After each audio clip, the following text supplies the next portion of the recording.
Eesti metallitööstuses lendavad sädemed ja sulavad elektroodid, kui kohtuvad metall ja raudsed oskused.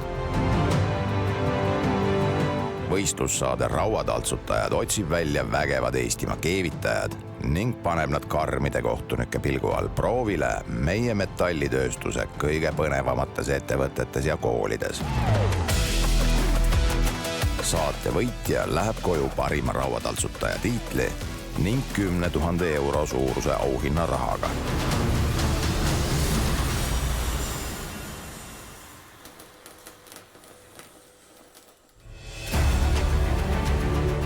Võistlejate oskustel hoiab oma teravat silma peal Saku Metalli allhanketehase keevitusinsener Sandra Kliiman. Spetselektroodi tegevjuht keevitusinsener Karl Laasik hindab võistlejate hoolikalt läbimõeldud tööprotsessi. Kiva Estonia OÜ vastavushindamisosakonna juhataja Toomas Reha nõuab vankumatult kõrget kvaliteeti. Täna hakkab võistlejate keevistraat sulama Viljandis VMT tehastes. Siin on teraskonstruktsioone nii ehituse, tööstuse kui masinaehituse tarbeks toodetud juba enam kui 30.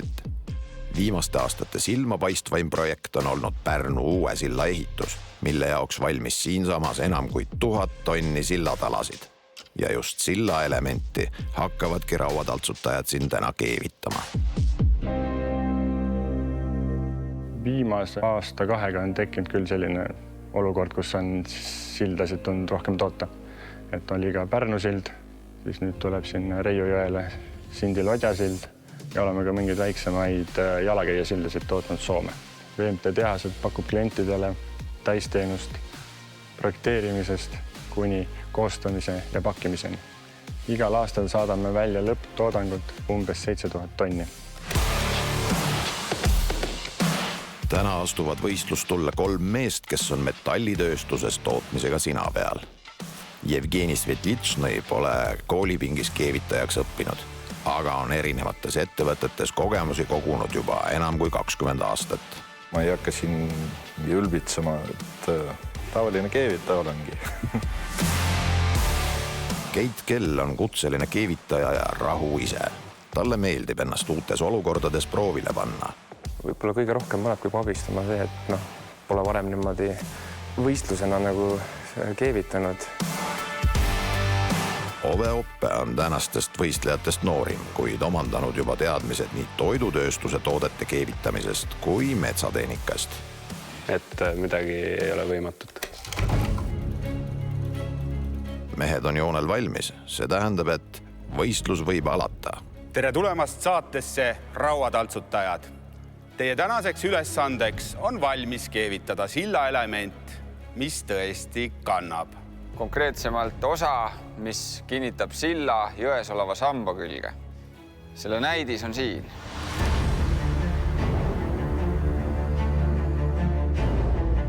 Ma olen teinud palju keerulisemat asja.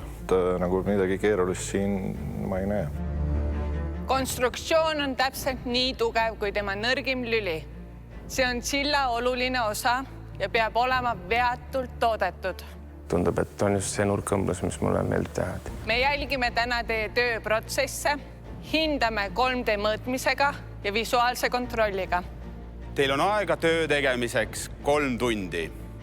Parim teie seast jätkab võistlemist tiitlile Rauataltsutaja 2026. Kas olete valmis? Jaa! Aeg läks käima nüüd!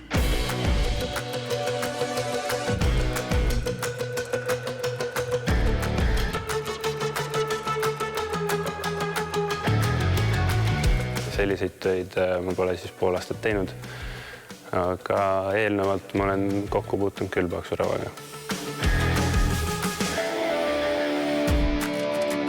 Sildadega niimoodi kokku puutunud ei ole, aga olen nagu selliseid muid ehitussuguseid konstruktsioone teinud, et tean, mis tähendab, et asi peab kandma. Mida sina, Sandra, esimesena teeksid? Võtaksin selle joonise, tutvuksin VPS-idega, teeks detailidele võib-olla need eeltöötlused ära ja siis järjekord. Element on siis silla ühendus jõesambaga. Ülesanne on vähendatud 5 korda ning lihtsustatud, kuna tegelikkuses elus tuleb sinna elemendi sisse ka väga palju tugevusribisid ja armatuuri. Selles tootes saab kokku siis betoon ja metall. Miks me väiksemaks tegime, on see, et keevitaja saaks seda täna tehases keevitada. Kuigi tuletan meelde, et tegelikult keevitatakse seda objektil. Me oleme teinud selle protsessi neile natuke lihtsamaks. Objekti peal tööd, siis sa ei tea kunagi, mis see seis seal täpselt on. Valatakse betooni täis ka veel selleks, et kogu see nii-öelda silla raskus ja koormus, mida surutakse sambasse, et see vastu peaks, et ta ei nõtkeks, ei painduks, väänduks ja peaks 50-70 aastat kogu seda koormust veoautod 90-ga sõidavad üle, peab lihtsalt vastu pidama. Täna kasutame kõige tavalisema konstruktsioon terast, mis on siis S355J2. Just sellepärast, et ta hinna ja kvaliteedi suhe on nii paigas, et tal on löögisitkus ja painduvus ja samas ka keevitatavus. J2 tegelikult annabki selle tingimuse, et on keskkonnale vastav, et ka -20 kraadi juures ei muutu ta omadused.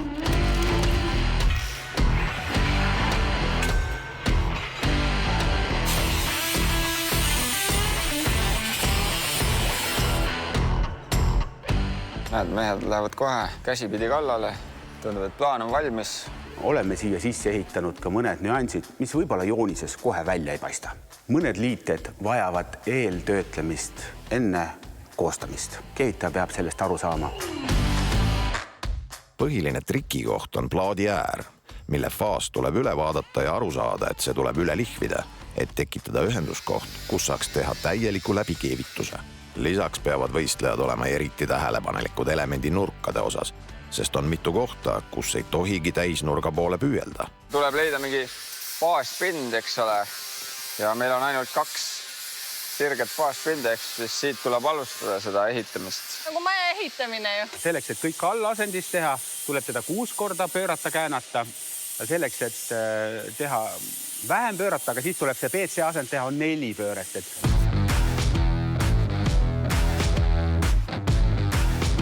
Olen Keit, tulen Pärnumaalt.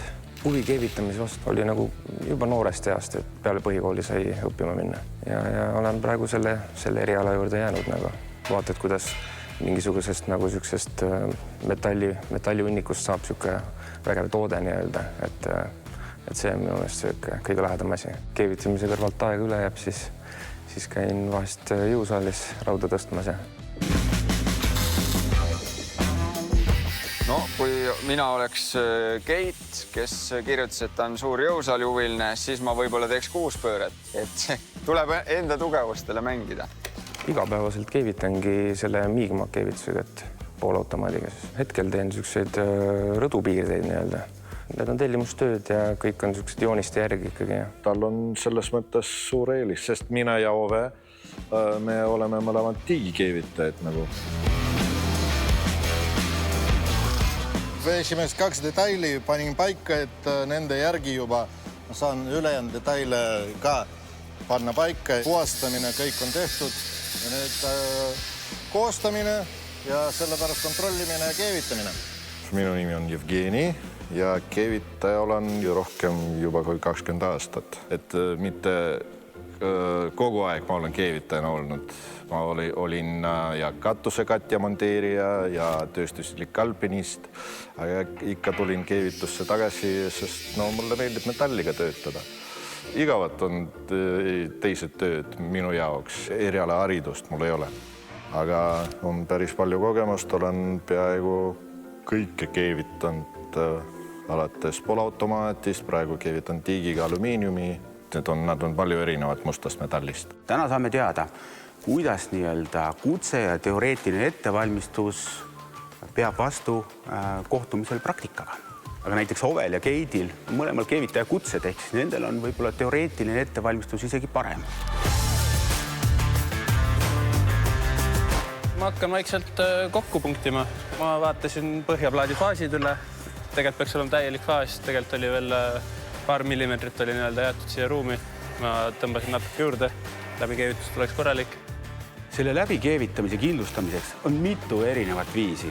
Energia on kõige olulisem. Energia liite kohta. Kui sul on energia väike, tuleb teha liide õhem ja see läbi sulatatav koht õhem, et see energia ikkagi läbi sulatab. Mina olen Ove. Ma olen keevitaja olnud 3 aastat. Ma jõudsin keevitamiseni suhteliselt noorelt, et ma ise mäletan 6. klassist.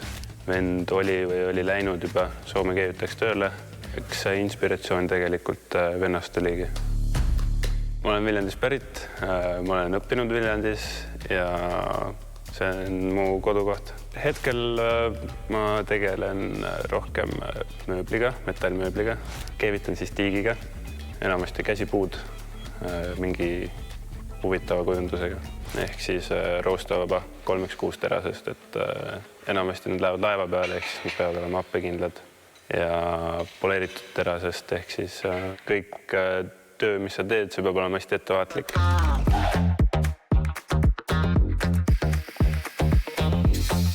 Ma arvan, panengi küljed, siis põhja. Praegu sellist tunnet ei ole, et aeg üle jääks, aga eks näis. Energeetiline tase on küll selline, et ta on välja ei paista küll, et... Eesti mees. Seest põleb, aga välja ei näita. Jumala eest. Proovin rahulikult jääda. Oled sa mõõtnud paksused ära, vaatnud, et nurgad on korras, faasid nii, nagu nad olema peavad? Mõõtnud veel päris kõiki ei ole. Aga sa usaldad neid nurki näiteks, mida nad on ette lõiganud? Üldiselt ma nagu ei kipu endas kahtlema, aga see ikka pani nagu mõtlema, et kas ikka teen õigesti. Jevgeni lähenemine on viinud ta seisu, kus tundub, et sillaelement on esimesena oma õiget kuju saavutamas. Tunde järgi paned või? No peaaegu. Aga miks sa otsustasid ennem seespoolt punktida? Sellepärast, et need detailid on juba nurka lõigatud kõik õigesti. Seda nurka, nad detailid juba ise panevad selle. Aga oled kindel, et detailid no, on? ma kontrollin pärast punktimist. On näha, et Jevgeni kasutab sellist vana hea keevitaja trikki, et saada 1 millimeetrist pilu, siis kasutab juppi keevitustraati, et paneb sinna vahele, punktib kinni ja tõmbab keevitustraadi välja. See on väga hea nipp, sest keevitustraadi läbimõõt meil täpselt 1,0 millimeetrit täna on. Kuid edu võib olla näiline. Jevgeni võttis punktitud plaadi ära. Ei saa paika seda. Vaatasin detaili üle ja leidis, et ühes kohas mul liiga suur pilu. Panen selle paika tagasi ja punktin lõpuni.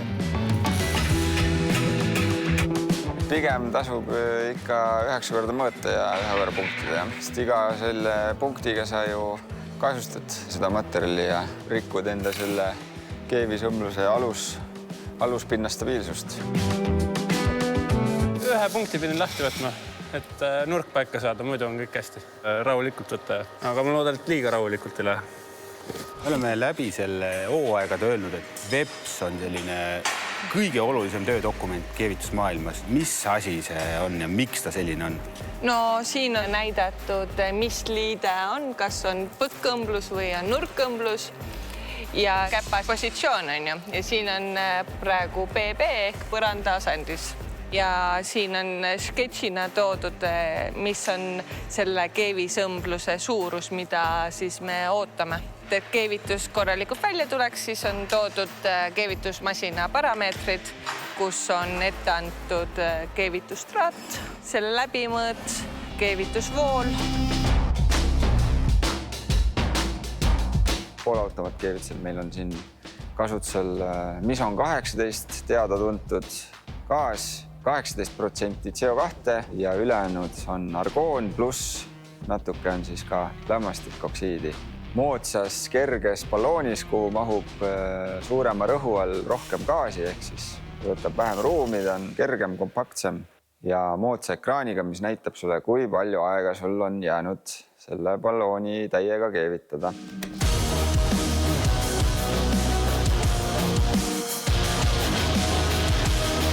Meil on 1 tund möödas ja meie koostamise järgud on täiesti erinevad. Keit tõesti tundub, et sa istutasid tema sisse suure kahtluse ussi ja nüüd ta kahtleb kõiges, mida ta teeb ja kontrollib kõik topelt üle.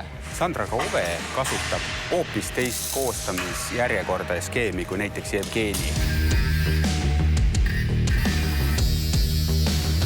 Aga me oleme järjekordselt samas kohal. 3. korda võtab Jevgeni jupi lahti. No mis toimub? Loodame, et üle ei mõtle. Kardab astuda järgmisesse faasi, milleks on keevitamine. Siin nurk on kallus, aga siin on nurk sirge. Ei arvestanud kohe sellega. Sellepärast oligi lahti võtta. Keitis tõusnud kahtlused on teda edasi viinud Jevgenist erinevat teed pidi ja tuleb välja, et kahtlused viivad seda rahulikku meest edasi isegi kiiremini. Praegu tundub, et kõik nagu sobib. Siit tundub natuke liiga kitsas olevat. Ma mõõdan korra need nurgad üle. Siit on 83, nagu peab olema. Ma hakkan esimese keevituse tegema, esimest kihti juurel. Aeg tiksub päris kiiresti tegelikult, et endal küll niisugust tunnet ei ole, et oleks esimeste seas. Me näeme, et Ove keevitab seda põhja. Ja siin me ootasime faasi kasvatamist või suurendamist. Kui me ei lähe praegu vaatama, kas ta seda teinud on, siis meil hiljem puudub selle kontrollimise võimalus. Ove, kas sulle tundus, et oli vaja siin midagi täiendavalt töödelda? Ainuke asi, mis ma ise tähele panin, oli see, et see ei olnud täiesti faasitud, joonisel näidatud. Ma tegin täieliku faasi. Näiteks Ove puhul oli kohe näha, et tema ei ole seda horisontaalkeevisasendit väga palju kasutanud, sest et väga palju proovis neid keevisparameetreid nagu muuta ja timmis seal keevismasinas neid mõõdikuid. Muidugi väike võngutav tehnikad. Jah. Kõige iidsemad keevitustehnikad. Külje peale meil võngutust ette nähtud ei ole. On ette nähtud sirgete läbimitega. Stseenasendis kipub see olema, et gravitatsioon töötab sinu vastu. Et see sularmetall tahab kõik vooleta põranda poole. Ühesõnaga, sa oled 100% kindel, et sealt tuleb läbi keevitus, jah? Peaks olema. Selge. Ma taipasin, et detalli pole faasi ja tuleb seda teha. Muidu ta ei lase terve konstruktsiooni nagu mõõtu panna. See tähendab, et Jevgenit ootab jälle ühe juba paika pandud plaadi eemaldamine. 1,5 tundi jäänud lõpuni. Keevitamine on täpselt selline kummaline protsess. Alguses me vaatame, et mitte midagi ei toimu. Kuidagi vaikselt kõik nokitsevad ja siis üks hetk läheb kaar ja leek põlema kõik 3 korraga. Nüüd enam tõesti metallile asu ei anta. Nii uskumatu, kui see ka ei tundu, on kõik 3 võistlejat jõudnud töödest täpselt samasse järku. Tuleb kvaliteetselt ja samas kibekiiresti, täpselt ning kindlasti täielikult materjali läbivad keevisõmblused paika täristada. Algab viimane tund! Kuigi kiiremini valmis saamine lisapunkte ei too, on nüüd tempo üles tõmmanud nii kahtlema jäänud Keit, pidevalt juppe lahti võttev Jevgeni kui ka oma asja ajav Ove. Keevitusteooria ütleb, et keevita seest välja, et siis pinged vabanevad siia otstesse, kus veel on natuke mängimisruumi ja sa saad siukse sirgema toote. Mõnes kohas mul olid siin väiksed süvendid nii-öelda, et ma ei olnud ära täitnud. See veel tuleb maha lihvida, eks siis näis, kas see on okei või ei. Natuke kiireks läheb, ma arvan. Ma praegu lõpetan kõik, mis ühe kiiga ja siis teen need, mis 2 läbimisega tulevad. Ja siis pärast puhastamine.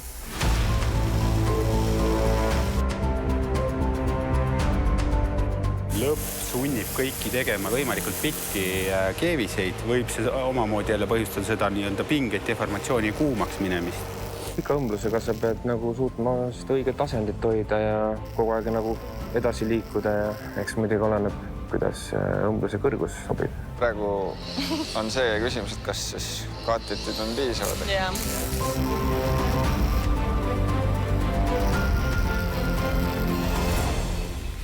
Keevisõmbluste kaatetite kõrgused on juhendis täpselt määratud. Kui kirjas on näiteks A5, siis tuleb tagada 5 mm kaatet. Selle saavutamiseks võib teha ühe õmbluse ehk läbimi või jõuda vajaliku tulemuseni näiteks 2 üksteise peale tehtava õmblusega. Keit, kes tundus, et jääb kohe alguses pikalt maha teistest, võib meile vormistada veel üllatust. See ongi, et kui on vaja keevitada, siis keevitan ja siis sükest tühja juttu ei ole nii-öelda.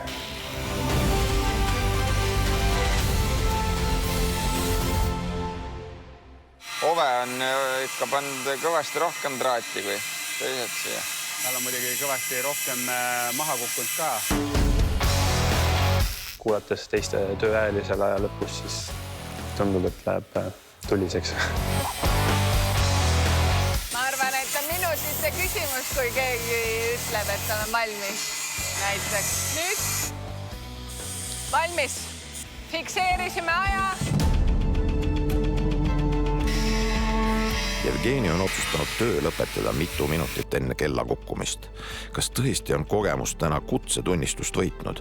Vaatasin mingi 4 või 5 korda üle. Olen kindel, et on viimistletud hästi.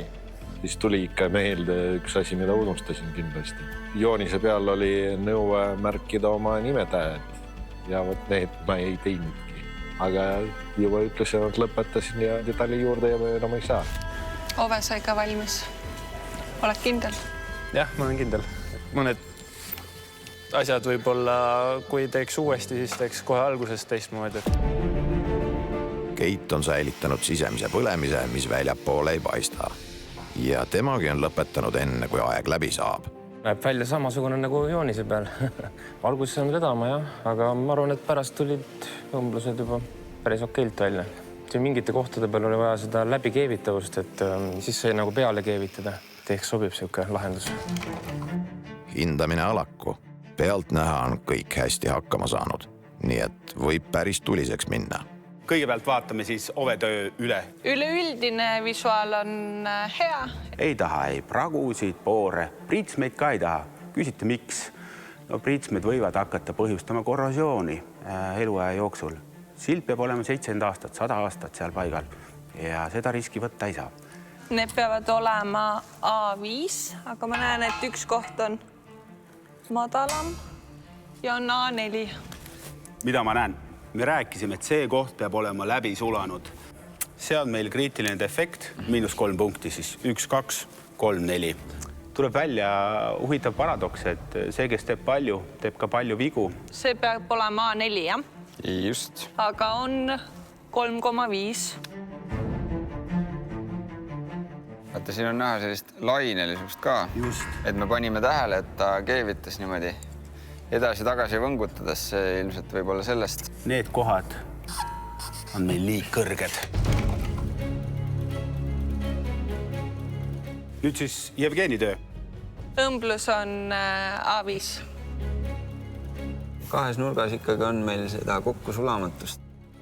Aga siin ei ole nimetähti. Ahaa, tõepoolest. Mõtleme, silla konstruktsioon, see ei saa mitte kunagi olla tähiseta, markeeringuta, kes tegi. Me saame nii-öelda tema valmistamise andmeid tagasiulatavalt leida. Ja kui see jääb tegemata, siis on nii-öelda jälgitavuse ahel katkenud. Jevgeni S on puudusid. Keevituse visuaalne pool on väga hea. Jah, lähme vaatame nüüd kolmanda töö ka üle. Sandra, kõigepealt siis keevise kõrgus. Terve õmblus on A4. Ehk siis see liide võtab vähem jõude vastu, kui on kavandatud, nii et miks me seda lubada ei saa. Ja. Seda oli ka näha traadi kulunumbritest, eks? Kui traati peale ei tule, siis ei tule ka suuremat keevisõmblust. Nimetähed olemas.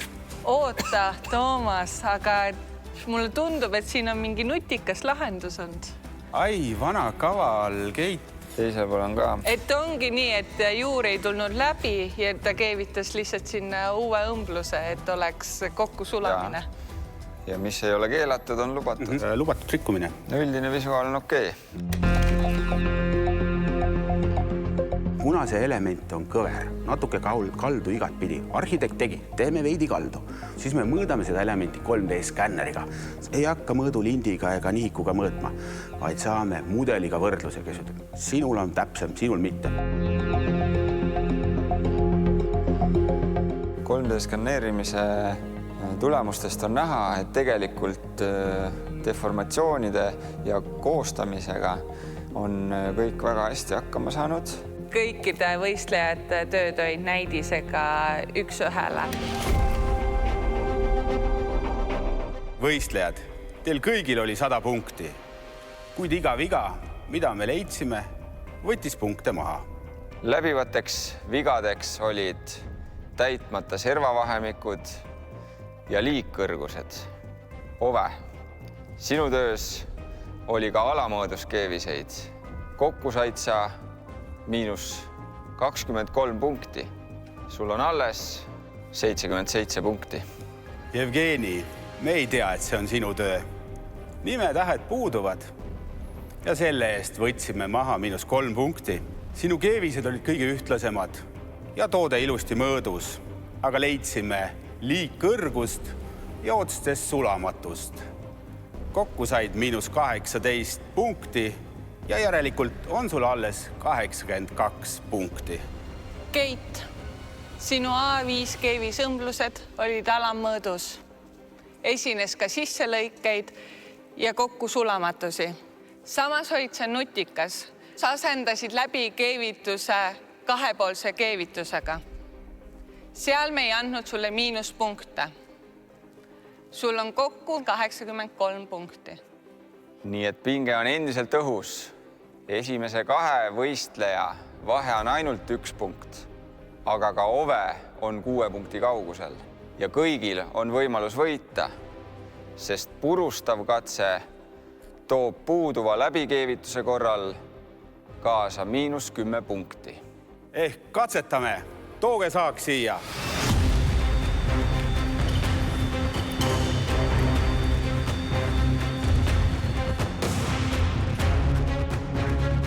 Läbikeevitus on kõige kriitilisem parameeter täna.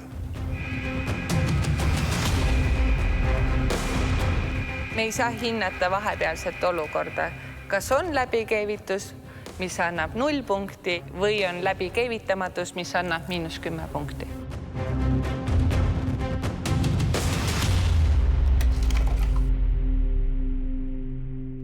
Head võistlejad, purustava katse tulemused on meie ees laual. Keit, sina proovisid meid petta, tehes kahepoolset keevitust, aga ei tulnud välja. Õmblus ei ole läbi sulanud. Sa said -10 punkti. Jevgeni, kuigi ülinapilt, siis ka sinu keevised on läbi sulamata. Ka sulle -10 punkti. Ove, sinu keevise taga on kahjuks samuti läbi keevitamata. Nii et palju õnne, Keit! Sina oled selle saate võitja ja jätkad võistlemist tiitlile rauatantsutaja 2026. Palju õnne! Teistele võistlejatele palju edu ja televaatajatega kohtume juba järgmises saates. Keevitamiseni! Alguses ei oleks osanud nagu oodata niisugust asja, et niimoodi see lõpp läheb. Ootan, et järgmine saade on samamoodi niisugune väljakutsu. Enda nime mahajätmine detaili peal maksis mulle võitu. Aga peab lihtsalt olema tähelepanelikum.